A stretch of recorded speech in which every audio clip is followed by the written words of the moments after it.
Mesdames, Messieurs, bonsoir. Merci de regarder Africa Today Télévision et bienvenue dans ce journal. Ensemble pour la paix, respect et dignité pour tous. C'est avec ce thème que l'humanité a célébré ce jeudi la journée mondiale de la paix. En Guinée, l'événement a été placé sous le label de Conakry, capitale mondiale du livre. À l'occasion donc, écrivains, artistes, tous avec l'ambassadeur de la paix se sont mobilisés pour faire un plaidoyer en faveur de la quiétude sociale en Guinée. Saloum Kondé. Ces dernières années, en Afrique, tout comme dans le monde d'ailleurs, beaucoup de pays connaissent les guerres et d'autres formes d'instabilité. Des conflits parfois violents qui ont fait des milliers de victimes. Contrairement à ces pays, la Guinée n'a pas connu ce genre de violence cruelle, mais le tissu social se fragilise selon des constats. Face à cette situation, l'ambassadeur de la paix Elhadj Djeriba Diaby se pose de nombreuses questions. Pourquoi nous ne pouvons pas ensemble? Pourquoi nous devons être divisés? Pourquoi nous ne pouvons pas être unis dans notre pays? Un pays, une terre que Dieu a voulu qu'il soit la Guinée pour les Guinéens. Quel est le pays qui peut, dans la sous-région, dire qu'il n'en veut pas notre terre, la Guinée? Car Dieu nous a donné tout.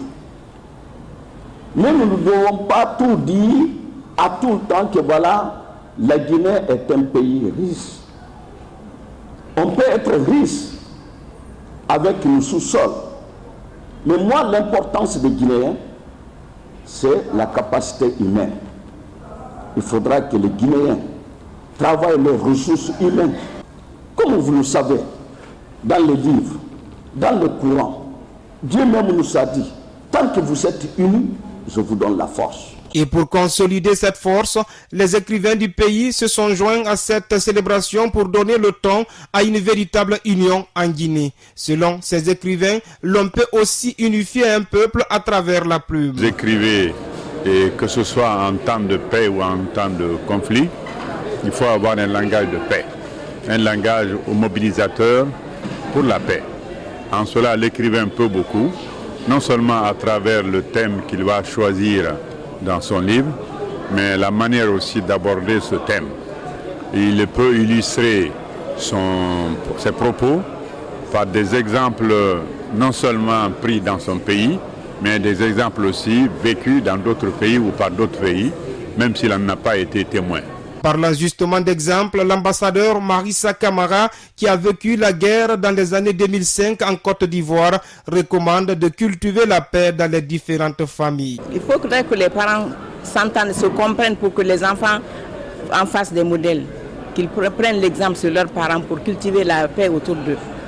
Et cette paix-là doit partir de la famille, du quartier, pour que tout le pays accepte que l'on soit en paix. Parce que la paix n'a pas de prix, c'est un bien précieux que nous devons préserver à tout prix. Comme dirait l'autre, la paix n'est pas un vain mot, mais un comportement. L'ambassadeur de la paix en Guinée a profité de la tribune pour lancer une invite aux Guinéens pour un changement de comportement. Une mission de l'ONG Plan International séjourne actuellement en République de Guinée. Cette délégation, conduite par la directrice des opérations de la structure, vient s'enquérir du niveau d'exécution des projets d'investissement qu'elle a engagés en Guinée. La mission a été reçue ce jeudi par la ministre guinéenne du Plan et de la Coopération, Mamadou Alphaba, compte rendu. Renouer les liens de coopération et surtout réaffirmer l'engagement du plan international à soutenir la Guinée, c'est l'objectif de cette mission qui séjourne dans le pays. L'objectif de notre déplacement est de me présenter, aussi présenter notre nouveau directeur régional et le nouveau directeur de pays. Et ensemble avec toute l'équipe de Plan International Guinée, on a été déjà depuis presque 30 ans en accompagnant les populations les plus vulnérables de la Guinée. Et on veut renouveler notre engagement avec le gouvernement et montrer comment on peut aussi contribuer aux cibles que le gouvernement a. Présente en Guinée depuis 1989, Plan International Guinée couvre de nos jours les 33 préfectures du pays. Elle intervient entre autres dans les domaines de l'éducation, la santé, l'eau, l'assainissement et la sécurité économique des ménages. À cela s'ajoute la protection de l'enfance qui demeure d'ailleurs au cœur des investissements de l'organisation. C'est la transformation de la situation des filles dans les différents pays du monde. Et ici à la Guinée, on a un grand potentiel de vraiment redresser la situation et pouvoir donner beaucoup plus d'opportunités pour que les filles puissent apprendre, pour qu'elles puissent diriger, qu'elles puissent décider sur leur vie et vraiment s'épanouir. Et ça, c'est les stratégies qu'on a dans tous les pays où on est présent, presque 100 pays au monde. Cette mission de travail a eu des échanges fructueux avec le Premier ministre, chef du gouvernement et des cadres du ministère du Plan et de la Coopération internationale. Le secrétaire général du dit département reconnaît les efforts fournis par Plan international. Pema Gilavogui revient sur le rôle de son ministère dans le cadre de la coopération bilatérale. Notre département est là dans le cadre de faciliter à accorder justement tout ce qui est opérationnel, tout ce qui est justement exécution des activités de Plan international guinéen sur le terrain. Donc c'est dans l'accompagnement que nous nous situons. Ce que nous faisons avant tout, comme vous le constatez maintenant, c'est faire en sorte que tout ce qu'il y a comme peut-être petites difficultés, les goulots d'étranglement, ainsi de suite, que nous puissions intervenir à temps, en tout cas partout où notre compétence peut être requise, pour que les choses puissent s'exécuter correctement sur le terrain. Donc, bien sûr, tout le travail leur revient, tout le mérite des résultats que nous obtenons sur le terrain leur revient. Et nous, ce que nous devons faire, c'est avant tout créer toutes les facilités pour que le travail s'exécute correctement. La directrice des opérations de Plan international et sa suite comptent saisir cette opportunité pour visiter certaines infrastructures réalisées en Guinée par leur institution. Parlons politique à présent avec l'observation citoyenne. 24 heures après la marche de l'opposition, la cellule Balai citoyen de la société civile guinéenne a présenté ce jeudi à Conakry son rapport préliminaire d'observation de cette manifestation politique. Dans ce document, la structure a présenté point par point les incidents, le comportement des manifestants et celui des forces de l'ordre déployées pour son encadrement. C'est un travail réalisé par une équipe d'observateurs. Bianca Sissé, Oumar Sow. Ils étaient une centaine d'observateurs déployés sur le terrain afin de veiller au bon déroulement de la marche de l'opposition républicaine. Du point de départ de la marche jusqu'à l'arrivée, ces acteurs de la société civile ont suivi les manifestants tout en remontant les informations au centre des observations de la cellule Balai citoyen. Selon le coordinateur des antennes de la dite plateforme, les constats ont révélé que cette journée de marche a été caractérisée par des incidents mineurs. Ces incidents se résument par le blocage temporaire de la circulation au niveau de Dar Salam, des bousculades entre marcheurs, plusieurs accidents de moto qui ont causé 5 blessés dont un grave évacué à l'hôpital d'Onka, des jets de pierre par les marcheurs, les mineurs vers les forces de sécurité pendant le passage vers la Belle-Vue et une agression physique sur un étranger, consommation de stupéfiants dans le rang des marcheurs. En dépit de ces manquements cités, les observateurs ont déploré une certaine attitude à caractère compromettant pour la manifestation. Il s'agit de la présence des tout-petits et le mode vestimentaire de certains membres de la sécurité du camp des organisateurs. Les observateurs ont constaté la présence massive des mineurs, le port de tenue militaire, pantalon, par les vigiles de l'opposition républicaine, le retrait des forces de l'ordre à Koza et à Bellevue pour éviter des éventuels affrontements avec les manifestants, des échanges dans un climat apaisé entre le chef de file de l'opposition et les forces de sécurité à la Belle-Vue pour donner un caractère rassurant. Face à ces incidents enregistrés, la cellule Balai citoyen a interpellé le gouvernement sur l'ouverture d'une enquête indépendante afin de situer la responsabilité des tirs à balles réelles qui ont fait des blessés. Elle invite également l'opposition républicaine à plus d'informations et de sensibilisation des militants et sympathisants sur le port d'armes blanches lors des marches de revendication. Dianka Cissé, il faut dire que juste après la présentation de ce rapport de la cellule Balai Citoyen, il a été annoncé que l'un des 2 jeunes blessés dans la soirée à Amdalaï, sur le chemin de retour, a succombé à ses blessures. Une autre victime a déploré dans les manifestations politiques en Guinée. Pour une meilleure conduite des élections prochaines, les membres de la Commission électorale nationale indépendante multiplient les visites de prise de contact avec les partis politiques et les institutions partenaires. La mission vient de s'entretenir avec les cadres de l'Union des forces républicaines, de la Haute Autorité de la Communication et de la Cour constitutionnelle. Mamadou Alphaba, compte rendu. Dans le souci de redynamiser le dialogue entre les parties prenantes au processus électoral guinéen, les commissaires de la nouvelle version de la Commission électorale nationale indépendante multiplient les rencontres d'échange. À sa tête, Maître Amadou Salifou Kébé s'est entretenu ce mardi avec les responsables de l'Union des forces républicaines, de la Haute Autorité de la Communication et la Cour constitutionnelle. Partout, le message est celui de réitérer la volonté de l'institution électorale de prendre en compte les avis des uns et des autres. Nous les avons réitéré notre volonté de dialogue, de discussion constructive et notre volonté de prendre en compte leur avis et tenir en compte de l'intérêt en tant que partie prenante aux élections et aussi nous retrouver chaque fois que besoin est pour discuter ensemble des décisions ou en tout cas des pratiques que nous allons avoir dans les prochains jours dans le cadre de l'organisation des élections. Pour le président de l'IFR, cette démarche semble décrisper le climat sociopolitique du pays. On nous a donné assez d'informations et quelques avancées qui nous paraissent être de nature à concourir à l'apaisement et surtout à l'organisation des élections communales que nous attendons depuis si longtemps. Même son des cloches également du côté des institutions républicaines. En tout cas, la présidente de la Haute Autorité de la Communication promet que sa structure s'y mettra pour accompagner la CENI. Nous en sommes très fiers, très heureux, parce que c'est la première fois que nous voyons autant de commissaires de la CENI chez nous et nous avons posé ensemble les bases d'un partenariat constructif et pour les élections à venir. Et je suis sûr que la HAC fera sa partition comme toujours et que cette fois-ci, la CENI sera mieux outillée pour sa communication. Plusieurs partis et coalitions politiques ont déjà reçu cette mission de la CENI dans leurs quartiers généraux, notamment le RPG Arc-en-Ciel, l'UFDG et le FAD.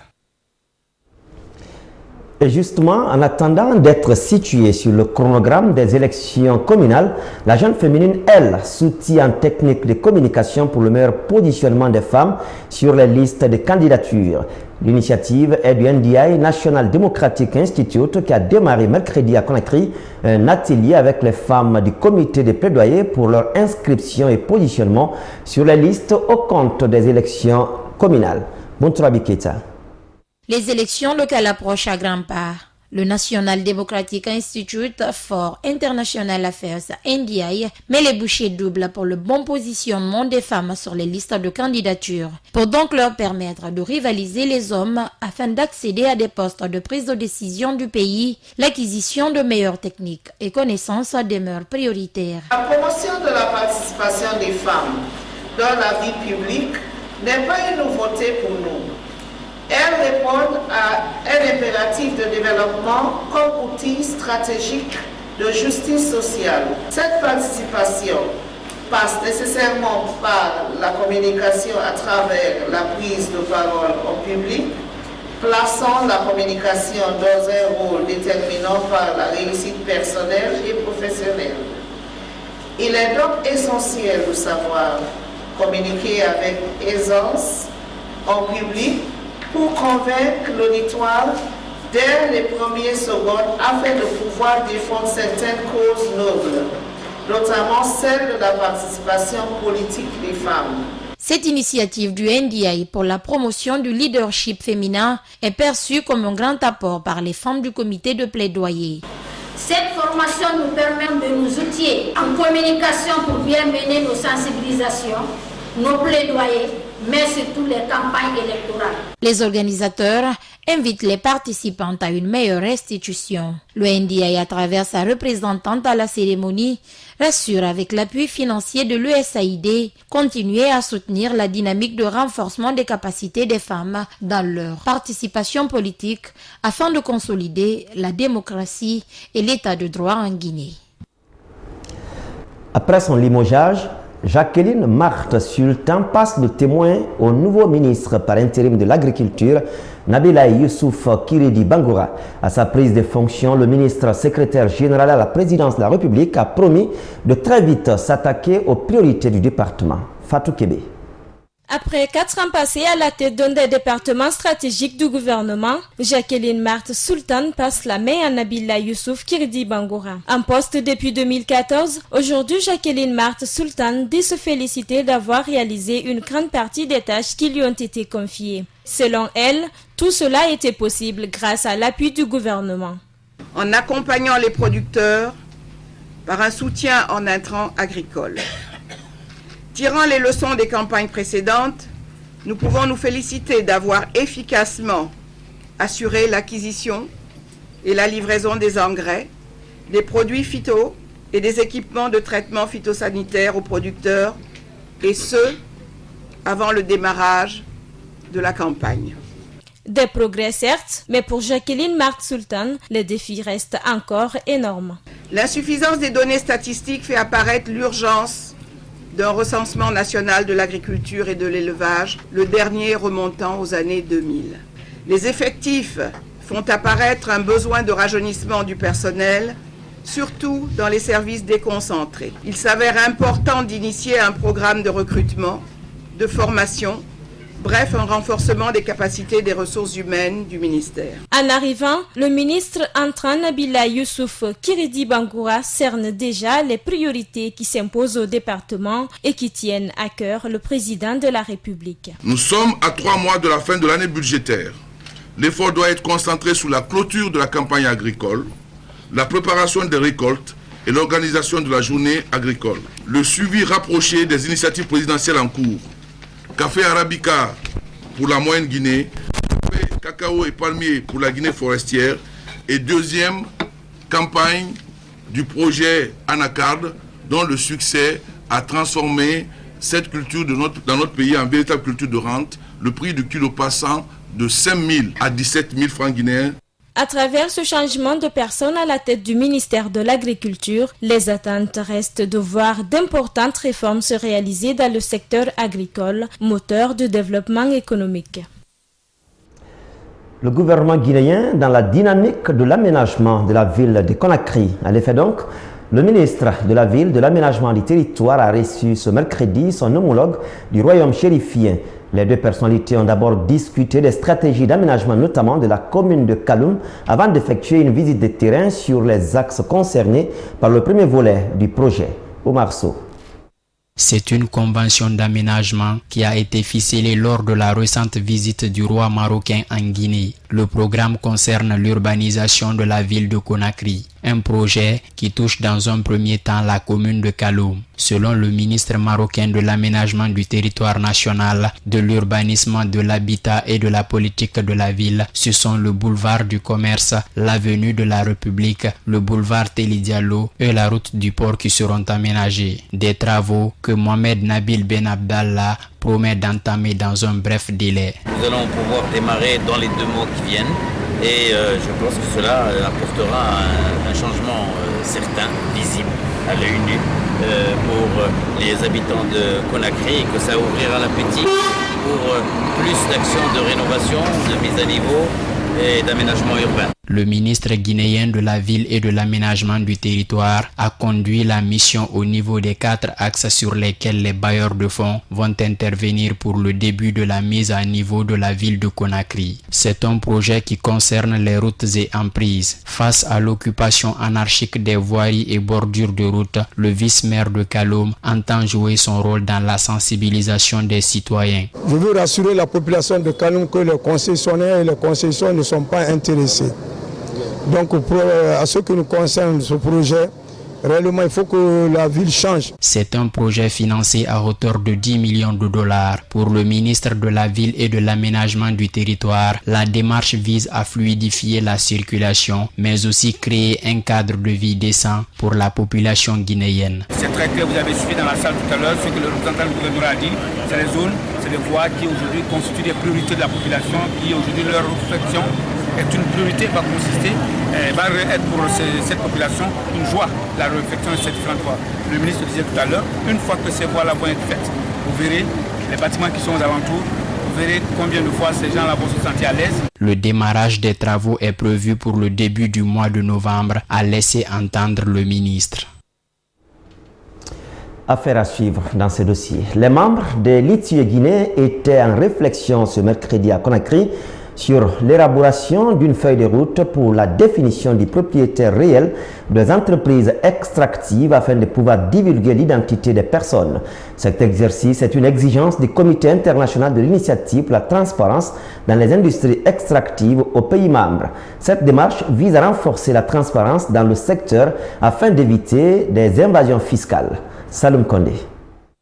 Si la définition de la notion de propriété réelle semble être facile pour certains, c'est un exercice complexe dans le domaine des industries extractives. C'est le cas par exemple de l'élaboration d'une feuille de route pour la définition de cette notion où les membres de l'ITUE Guinée sont confrontés à certaines difficultés.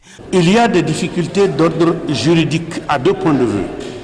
D'abord, d'un point de vue de la définition, comme vous le savez, lorsque vous prenez le droit des affaires, vous avez les actions, vous avez les parts, vous avez les intérêts, vous avez le contrôle, qui sont des concepts sur lesquels il faut pouvoir s'entendre pour arriver à une définition du propriétaire réel.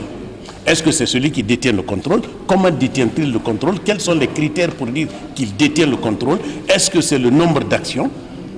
Quel est ce nombre d'actions? Quel est le seuil qui va être fixé?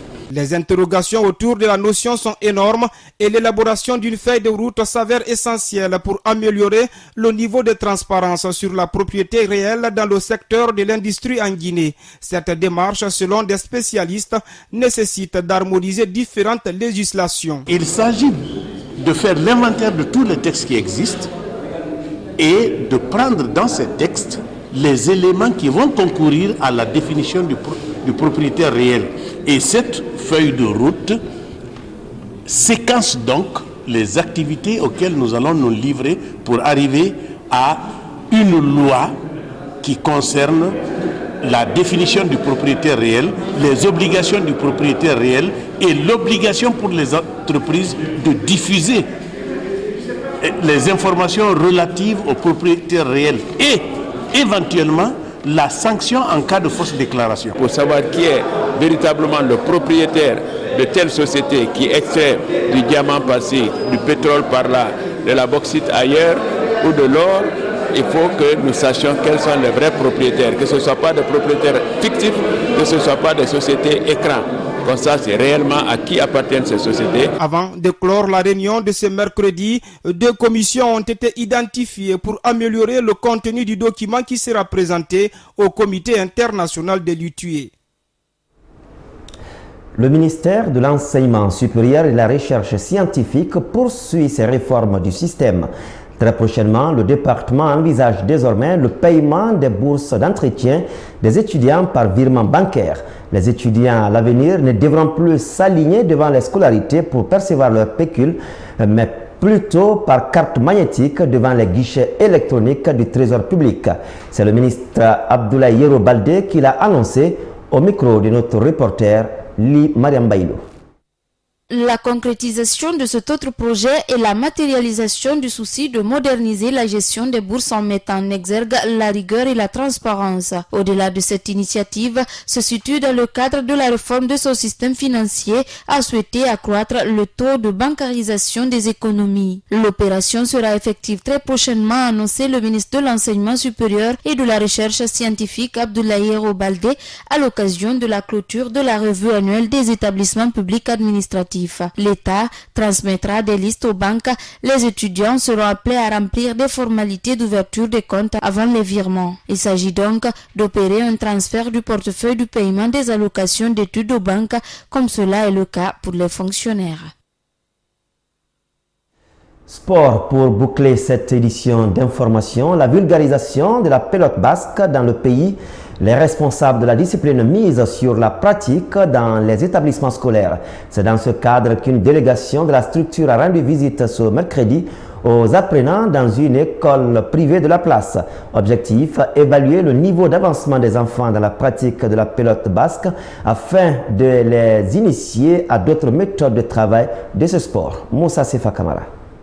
La pelote basque, une nouvelle discipline sportive qui gagne du terrain aujourd'hui à Conakry, transportée en Guinée par Charles-André Delamour suite à ses relations avec des amis d'université au sud de la France. Ce sport est en train de connaître un succès au niveau des établissements d'enseignement publics et privés. C'est pour promouvoir davantage ce sport que la délégation de la Fédération guinéenne de la pelote basque s'est rendue au groupe scolaire Jacqueline Bangoura à Kaloum pour s'enquérir des réalités de la pratique de cette discipline.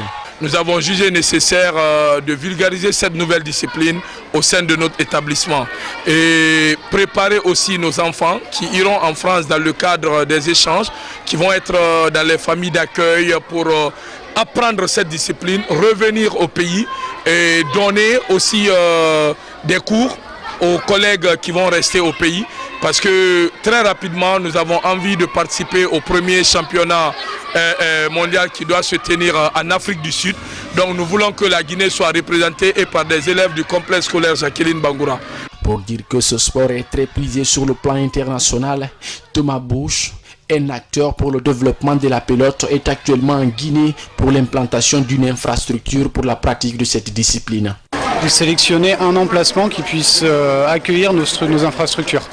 Actuellement, nous n'avons pas nous voulons bâtir nos propres infrastructures. Donc ma venue, c'était pour pouvoir trouver ce terrain propice aux infrastructures. Quant au président de la Fédération guinéenne de la pelote basque, lui estime que son seul souci est comment obtenir un espace pour la construction d'un lieu d'entraînement. Pour le moment, la priorité, c'est que l'État mette un espace à notre disposition, que ce soit le ministère des Sports ou le ministère de l'Éducation, pour que nous puissions construire nos infrastructures. L'aide que nous demandons à l'État, c'est ça.